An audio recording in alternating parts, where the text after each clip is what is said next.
Di udara aura Xiaoyan sangat lemah. Pada saat ini bahkan dosa kecil pun kemungkinan besar dapat dengan mudah membunuhnya. Sosok Zhaoyan yang tinggi dan tegap berdiri dengan gagah di depan Xiaoyan. Tombak panjang di tangannya diarahkan ke titik di antara kedua alis Xiaoyan. Aku mengagumi keberanianmu. Sayangnya, seorang bandi pada dasarnya hanyalah seorang bandi. Tidak peduli seberapa banyak kartu truf yang kau miliki. Trik-trik itu tidak berguna di hadapan kekuatan absolut yang mulia ini. Tidak peduli seberapa hebatnya kartu trufmu. Zhaoyan menatap Xiaoyan dari atas. Tombak panjang di tangannya perlahan terangkat sekitar 1 inci. Kilatan dingin menggumpal dan doki putih keperakan seperti bintang perlahan menggumpal di ujung tombak dan mengeluarkan suara dengungan pelan. Murong Qianqian di sisi lain melihat bahwa Xiaoyan telah jatuh ke dalam situasi hidup dan mati. Hatinya langsung menjadi cemas. Dia tidak lagi peduli apakah orang di depannya adalah seorang Dodi. Tubuhnya yang cantik bergerak dan dalam sekejap mata dia berubah menjadi seekor burung berwarna biru besar. Burung besar itu mengeluarkan suara gemuruh dari mulutnya. Sayapnya yang besar mengepak dengan keras. Saat berikutnya, burung besar yang telah diubah oleh Murong Qianqian telah muncul di depan Zhaoyan. Dibandingkan dengan Zhaoyan saat ini, tubuh burung besar raksasa itu seperti gunung yang berdiri di sehelai rumput kecil. Akan tetapi meskipun Murong Qianqian telah berusaha sekuat tenaga, hal itu tetap tidak layak disebut di mata Zhaoyan. Jadi tubuh aslimu sebenarnya adalah binatang ajaib. Namun kau masih tidak mampu menahan 1 pukulan pun. Setelah kata-katanya terdengar, tombak panjang tajam yang awalnya diarahkan ke kepala Xiaoyan ditarik dengan paksa. Kemudian tombak panjang itu menyapu secara horizontal dan menghantam tubuh burung besar dengan keras. Kekuatan yang menakutkan langsung tercurah. Di hadapan tatapan Xiaoyan yang terkejut dan marah, Murong Qianqian yang telah berubah menjadi burung besar langsung terlempar hanya dengan 1 pukulan. Kemanapun ia lewat, darah segar berceceran dan mewarnai langit menjadi merah. Pada saat yang sama aura pada tubuh burung raksasa itu juga menjadi sangat lemah saat ini. Apakah kamu benar-benar mengira bisa melawan yang mulia ini? Setelah perlahan menarik tombaknya, Zhaoyan mengangkat matanya dan berbicara dengan nada suara acuh tak acuh. Segera setelah itu tatapannya sekali lagi beralih ke Xiaoyan. Sudut mulutnya perlahan terangkat menjadi senyum dingin. Kau benar-benar orang yang menawan. Kau tidak hanya mampu membuat Dodi bertarung untukmu. Kau juga mampu membuat bandi bintang 4 kecil berani menantang yang mulia ini. Namun semua ini berakhir di sini. Sambil tertawa dingin, Zhaoyan sekali lagi siap menyerang Xiaoyan. Akan tetapi Zhaoyan tiba-tiba merasa ada yang salah. Dia mengalihkan pandangannya dan keterkejutan tanpa sadar memintas di wajahnya. Itu karena burung besar yang telah terlempar karena serangannya sekali lagi dengan kuat menopang tubuhnya yang sudah terluka parah. Saat teriakan serak keluar dari mulutnya, tubuhnya yang besar sekali lagi menyerang Zhaoyan. Kau terlalu melebih-lebihkan dirimu sendiri. Karena kau begitu bersedia mati untuknya, yang mulia ini akan mengantarmu pergi terlebih dahulu. Hati Zhaoyan dipenuhi rasa jijik terhadap tindakan burung besar di depannya. Dia hanyalah seorang bandi bintang 4. Tidak peduli seberapa keras dia berjuang, dia tidak akan mampu mengubah kenyataan bahwa dia lemah. Bahkan jika dia tangguh dan pantang menyerah, itu tidak lebih dari sekedar keras kepala di mata elit Dodi. Hanya kekuatan yang bisa membuktikan segalanya. Kali ini Zhaoyan menarik tombak panjang di tangannya dan secara acak menyimpannya ke dalam cincin penyimpanannya. Dari sudut pandangnya, 2 orang di depannya hanyalah batu keras kepala yang berjuang mati-matian. Bahkan jika mereka mengerahkan seluruh kemampuan mereka, jelas mustahil bagi mereka untuk menandinginya.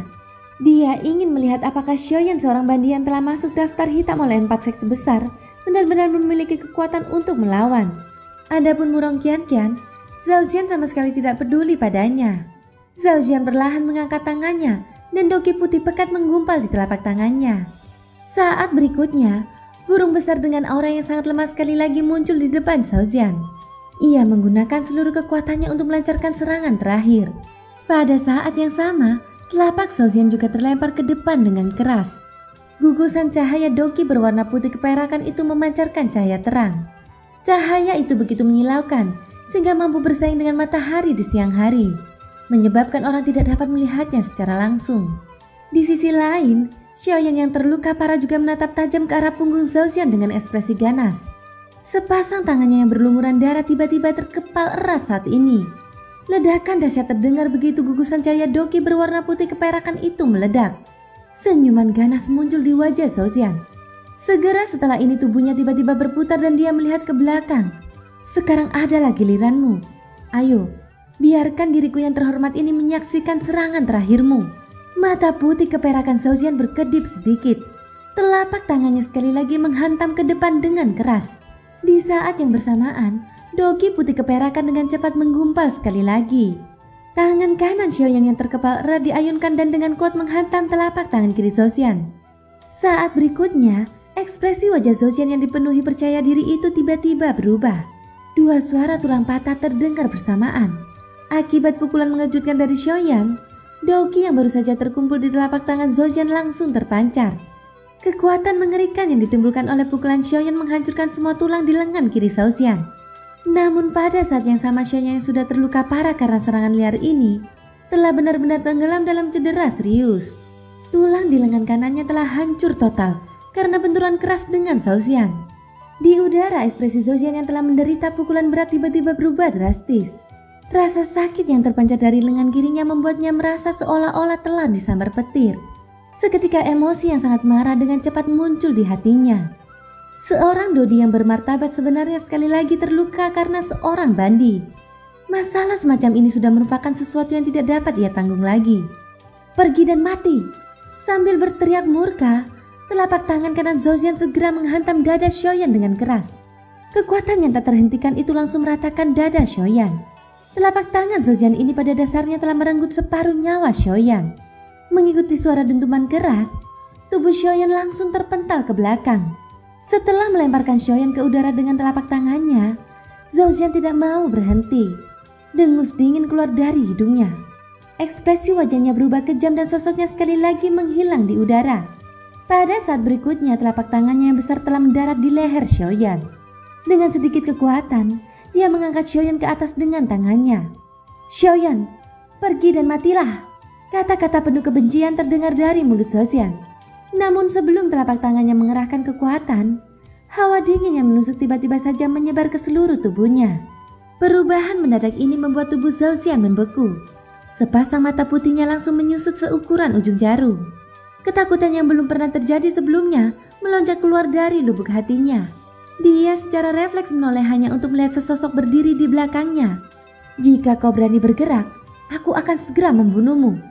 Nada mendominasi dalam kata-katanya langsung membuat Zhao Xian ciut. Bahkan dengan kekuatan Zhao Xian, dia masih merasakan ketakutan yang mendalam di hatinya ketika mendengar kata-kata ini. Dia sama sekali tidak meragukan kata-kata orang misterius tersebut. Bisa muncul di belakangnya tanpa dia sadari dan dengan mudah menekannya. Bagaimana mungkin orang seperti itu adalah orang biasa?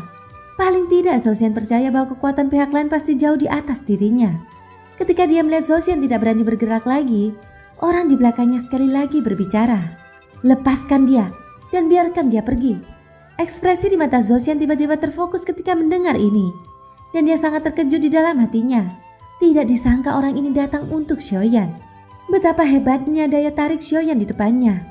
Dia benar-benar mampu menarik ahli seperti itu untuk melangkah maju dan melindunginya. Zhao Xian tidak berani ragu lagi. Ia buru-buru melepaskan Xiaoyan yang ada di tangannya. Seketika tubuh Xiaoyan jatuh tak terkendali. Tak lama kemudian ia disokong oleh kekuatan tak terlihat. Hati Zhao Xian dipenuhi dengan keengganan saat melihat Xiaoyan yang awalnya akan mati di tangannya sekali lagi diselamatkan. Namun bahkan hidupnya sendiri saat ini berada di tangan orang lain. Kemungkinan besar dia tidak punya pilihan selain menurut. "Tuan, saya sudah membebaskannya. Bolehkah saya tahu apakah Anda bisa?" Sebelum suara Zhao Xian terdengar, sebuah kekuatan besar tiba-tiba terpancar dari belakangnya. Sebuah tangan putih menghantam punggung Zhao Xian secara acak. Kekuatan yang meletus itu menyebabkan ekspresi Zhao Xian berubah drastis. Kekuatan dahsyat itu mengalir deras ke tubuh Zhao Xian seperti pisau panas yang menusuk mentega. Dengan kekuatan yang tak terhentikan, itu langsung menyebabkannya menderita luka serius. Namun ini terjadi setelah sosok misterius itu sengaja menahan diri. Wajah Zhao Xian pucat pasi saat tubuhnya berhenti. Seketika ia memuntahkan seteguk darah segar. Aura seluruh tubuhnya juga melemah dengan cepat. Begitu tubuhnya berhenti, Zhao Xian segera mengalihkan pandangannya ke arah orang yang telah menyerangnya. Dia tidak menyangka bahwa pihak lain masih akan menyerangnya meskipun dia telah melakukan apa yang diperintahkan. "Kenapa? Apakah kamu tidak puas? Atau apakah kamu ingin menantangku?" Suara acuh tak acuh itu sekali lagi terdengar. Tidak sulit untuk mendengar bahwa ada niat membunuh samar dalam nada itu. Bolehkah saya tahu dari mana Anda berasal? Sepertinya tidak ada konflik di antara kita. Wajah Zhejian dipenuhi dengan kehati-hatian saat dia menatap pria parubaya yang tampan dan mengenakan jubah brokat di seberangnya. Dia menangkupkan kedua tangannya dan berbicara dengan ekspresi serius. Kita belum pernah bertemu sebelumnya. Tapi kenapa kamu? Sosok itu langsung menyela sebelum Zhejian menyelesaikan kalimatnya. Kamu telah menyakiti seseorang yang seharusnya tidak kamu sakiti. Ekspresi di mata Zhejian tiba-tiba mengeras setelah kata-kata ahli misterius itu terdengar. Dia tidak mengerti arti di balik kata-kata ini. Paman keempat, mengapa kau masih berbicara omong kosong dengannya? Kau seharusnya langsung menyerang dan membunuh orang seperti itu. Saat hati Zhejian dipenuhi keraguan, teguran marah wanita muda itu tiba-tiba tersampaikan, menyebabkan ekspresi wajah Zhejian berubah drastis. Dia memfokuskan pandangannya dan melihat ke atas. Orang yang muncul di matanya adalah Murong Qianqian. Ekspresi wajah Zhejian tiba-tiba tercengang saat melihat Murong Qianqian. Seketika keterkejutan muncul dari lubuk hatinya. Setelah itu dia buru-buru mengalihkan pandangannya ke arah pria parubaya yang dipanggil sebagai paman keempat oleh Murong Qianqian. Pada saat yang sama yang terakhir menyipitkan matanya dan menatapnya dengan ekspresi dingin. Melihat ini, Zhejian bahkan lebih terkejut di dalam hatinya. Dia buru-buru membungkuk dan menangkupkan tangannya ke arah pria parubaya itu. Saya tidak tahu identitas nona muda Anda dan secara tidak sengaja melukainya. Saya harap Anda tidak keberatan.